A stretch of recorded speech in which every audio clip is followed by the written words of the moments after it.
Bismillahirrahmanirrahim. Alhamdulillahilladzi amarana bis-salah walhamdulillahilladzi ba'atha lana akmalan nas salatan lillah wa huwa sayyidina Muhammad ibn Abdullah. Amma ba'du, Allahumma salli wa sallim wa barik ala sayyidil wujud sayyidil musallin sayyidina Muhammad wa ala alihi wa ashabihi ajma'in. Sahabat-sahabat yang dimuliakan Allah, apakah benar setelah bermakrifat, setelah mengenal Allah, kita tidak perlu lagi sholat? Kata orang tertentu, untuk apa sholat? Allah kan sudah ada dalam diri kita. Kalau sholatnya baru ruku sujud, itu belum sholat. Apakah betul demikian? Teman-teman yang dimuliakan Allah, bukankah Rasulullah atqan nas? Nabi itu orang a'rafun nas, paling bermakrifat. Dan kita tidak menemukan riwayat bahwa beliau meninggalkan sholat sampai hayat beliau berakhir. Maka apabila kita memperhatikan banyak ayat-ayat Al-Quran, kita dapat memahami bahwa di dalam Al-Quran surat Thaha ayat 14, coba lihat bahwa akhir ma'rifat adalah sholat. Allah berfirman, berkalam kepada Sayyidina Musa. Apa kata beliau? Innani anallah la ilaha illa ana. Sesungguhnya aku adalah Allah, tiada ilah, tiada yang berhak disembah kecuali aku. Dan di ujungnya Allah mengatakan, fa'budni, sembahlah aku, aqimis salata li dzikri, dirikanlah salat untuk mengenangku, mengingatku. Allah mengenalkan dirinya, sesungguhnya akulah Allah, sembahlah aku, lalu dirikan sholat untuk mengingatku. Maka justru sebaliknya, ciri-ciri orang yang bermakrifat, dia mendirikan ubudiyah dan sholat kepada Allah SWT. Berdasarkan surat Thaha ayat 14 ini, boleh kita istinbat, kita ambil satu makna. Apa maknanya?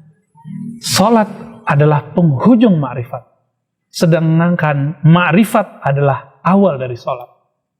Maka siapa saja yang dia bermakrifat, pasti dia mendapatkan puncaknya, yaitu sholat. Tapi tunggu dulu teman-teman, apakah sholat kita sholat orang-orang yang mengenal Allah, sholat orang yang bermakrifat? Jangan sombong dulu, jangan suudzon dulu dengan orang yang secara kasat mata menurut kita tidak sholat. Jangan sombong dulu dengan orang-orang yang menurut kita secara fisik tidak sholat. Barangkali hatinya selalu berkoneksi kepada Allah, sedangkan kita sholatnya mungkin dahsyat, 5 waktu di masjid, tapi mulai dari takbir sampai assalamualaikum tidak pernah ingat Allah kecuali sesaat. Barangkali kita orangnya seperti itu.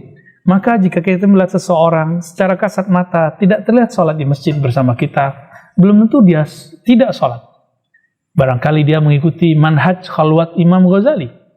Imam Ghazali mengatakan, jika seseorang takut riya atau khawatir dengan kasaf-kasaf yang berbahaya, karena ada orang tertentu jika dia dibukakan mata batinnya oleh Allah, dia melihat manusia dengan karakternya. Jika karakternya karakter tamak, terlihat seperti babi.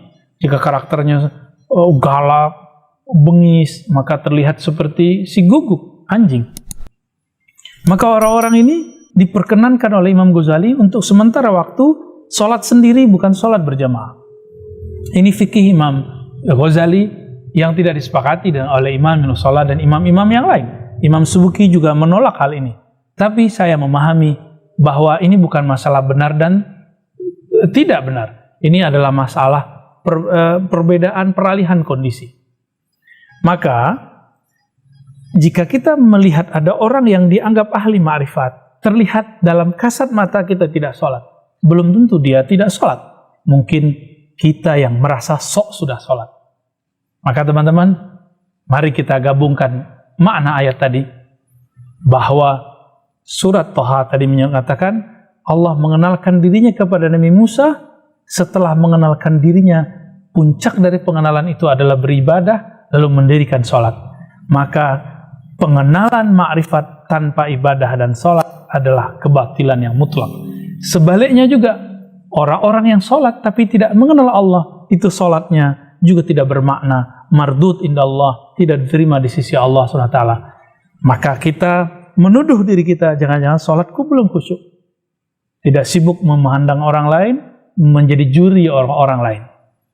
Lalu bagaimana dengan orang-orang yang dia sholat karena mungkin kata dia di ahli ma'rifat, lalu dia sholat cuma beberapa waktu, mungkin hanya 3 waktu atau 2 waktu atau sewaktu saja. Oh, orang seperti ini wilayahnya berbeda. Ini tidak termasuk kepada wilayah ma'rifat. Ini adalah perbedaan fikih. Fikih antara Ahlus Sunnah dengan kelompok Syiah Imamiyah. Mereka memang berbeda dalam waktu sholat dengan kita. Mereka mengambil zahir ayat yang ada dalam Al-Quran, aqimis salata liduluki syamsi, sampai akhir ayat, dirikanlah sholat ketika matahari mulai menyingsing, yaitu zuhur dan asar. Ya. Kemudian ketika ghurub terbenam dan Quranil fajar, yaitu kemudian terbit fajar. Disebutkan di sana cuma 3 waktu. Di ayat yang lain disebut tarafain nahar wa zulafan minal lail. 2 ujung siang, awal dan akhir siang. Kemudian zulafan artinya waktu yang dekat dari malam. Maksudnya maghrib dan isya. Ini menunjukkan bahwa ada penafsiran di luar sana yang menafsirkan bahwa sholat itu 3 waktu. Tapi dalam periwayatan ulama Ahlus Sunnah yang kita ikuti, Nabi SAW pernah melakukan 2 hal. Pertama, Nabi sholat di awal waktu. Maka beliau sholat terlihat 5 waktu pas. Zuhur, asar, maghrib, isya, subuh dengan waktu yang berjarak.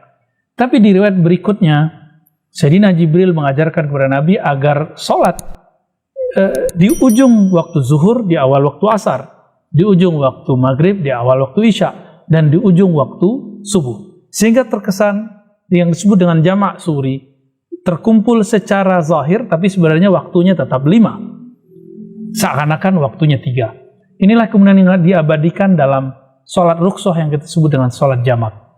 Maka teman-teman yang melakukan Allah, betulkah ada sholat yang 3 waktu, 2 waktu menunjukkan orang itu berma'rifat? Tidak. Ini adalah perbedaan fikih. Kembali ke permasalahan pertama, berma'rifat adalah awal dari mendirikan sholat. Mendirikan sholat adalah puncak dari ketinggian ma'rifat. Wassalamualaikum warahmatullahi wabarakatuh.